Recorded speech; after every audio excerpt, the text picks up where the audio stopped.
show, supporting these artists that are here from Toronto, from New York, from California, and other artists from our collection that are here tonight. We meet everybody from Tucson, Arizona.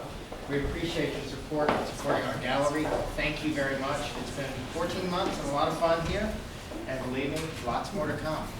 But tonight's main event is without a doubt the release of Apollo, and we are saying Howard here to talk about his work. Thank you so much for being here. Yeah, thank you guys for coming.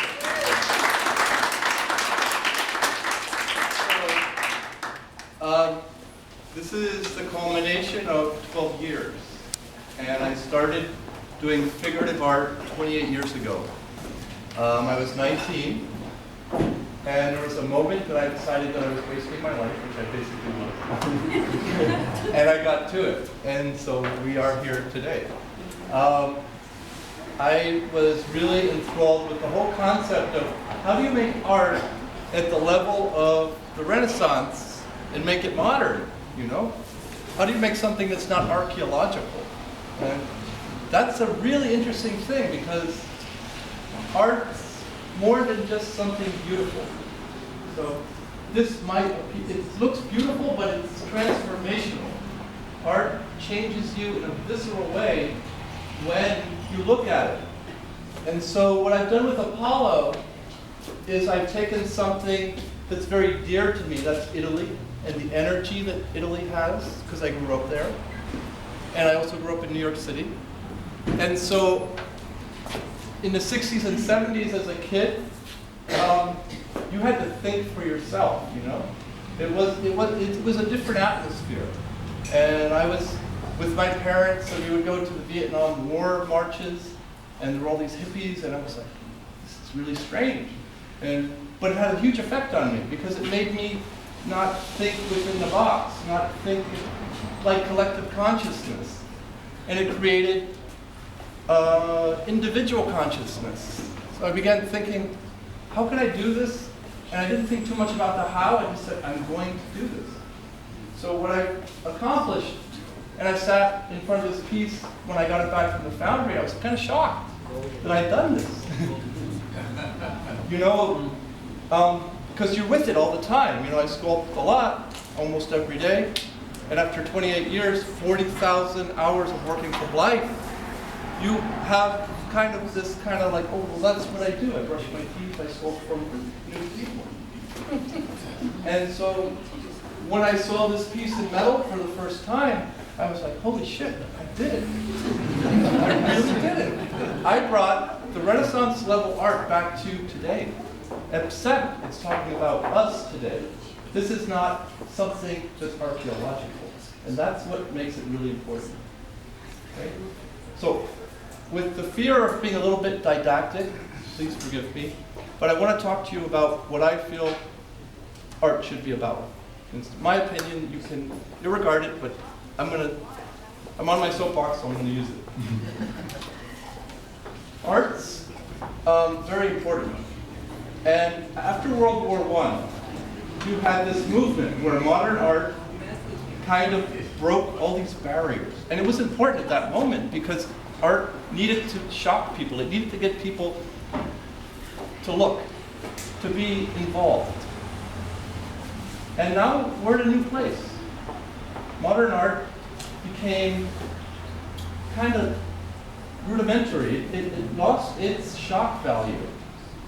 And so you don't get affected by art the way that art can affect you. And it's time for another revolution. So this is a rebirth.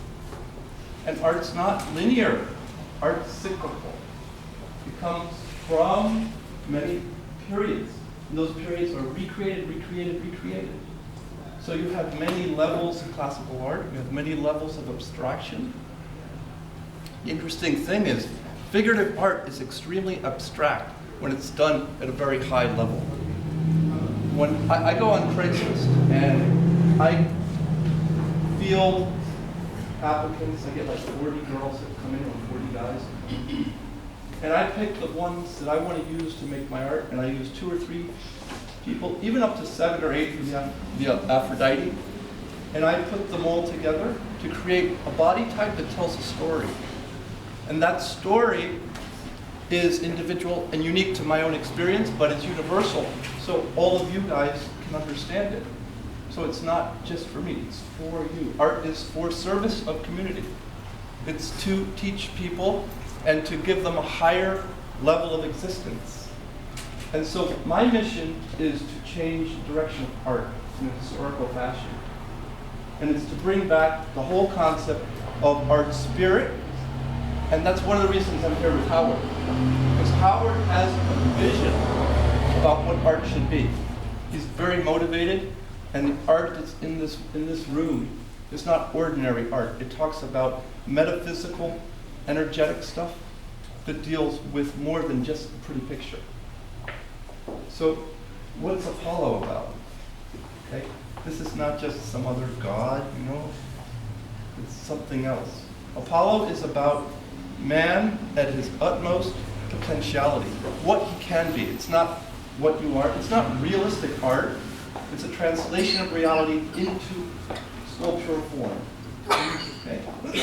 So I used two models for this. I used a Puerto Rican Pakistani for the body, and I translated them into sculpture. And that's what great art does. It conceptualizes, because the artist sees things in a specific way, translates the life model into sculptural form. And the head is some kid out of Throg's Neck. It's a community in the Bronx. And he's of Italian origin. I changed proportions of these models to create this. So without further ado, why don't I pull the sheet off? And just want to say one last thing. This is shocking. It's shockingly beautiful. Okay? It's not just shocking. So, you guys do that, and then I will field your questions. How's that? That's my business partner, Ken Lynch, as well, the other end of the gallery. Then Howard will light himself on fire and run around naked. So please, go ahead.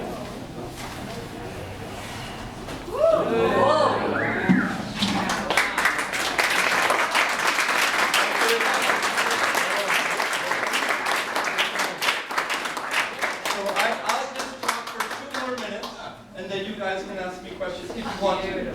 Okay? So what's different about this figure from the rest of my work?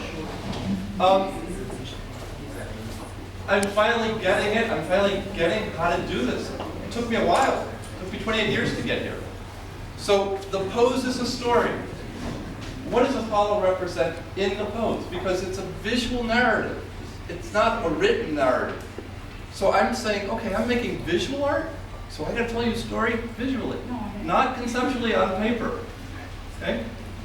So the light hits Apollo here on his sternum. And so this is the brightest area with the palm. He's receiving light, and sculpture is all about light. Because if I were to turn the lights out in this gallery, you wouldn't see him, he wouldn't exist. So, is he standing straight? No, he's not. He's leaning forward. He's in movement towards you. And is his head looking down? No, it's not. It's going up. So the change for me in this piece is that the figure is soaring. He's going up, whereas the rest of my work, the energy, the gravity pushes the figures down. And that's the change in the paradigm. That's the paradigm shift that you're seeing here. Okay? Do you see this expansion in the ribcage? It's a full breath. He's full of energy and life. Okay? The proportions on him busted my butt. To put this in metal, I was at a foundry. He got cut into 12 different pieces. Here, here, here, here, here, and up the same way on the other side. And then all put back together in metal and remodeled in metal to create this. The idea is a balance between the metaphysical or spiritual and the tangible or earthly. And it's a balance between those two things. And as a male is an aggressor. He's not self-contained. Aphrodite is a similar pose, but she is a female, so she is more balanced. She's more harmonious in herself. He's going forward. He's searching for something. So that's what I'm showing you. If you have questions, I'm here. You can ask.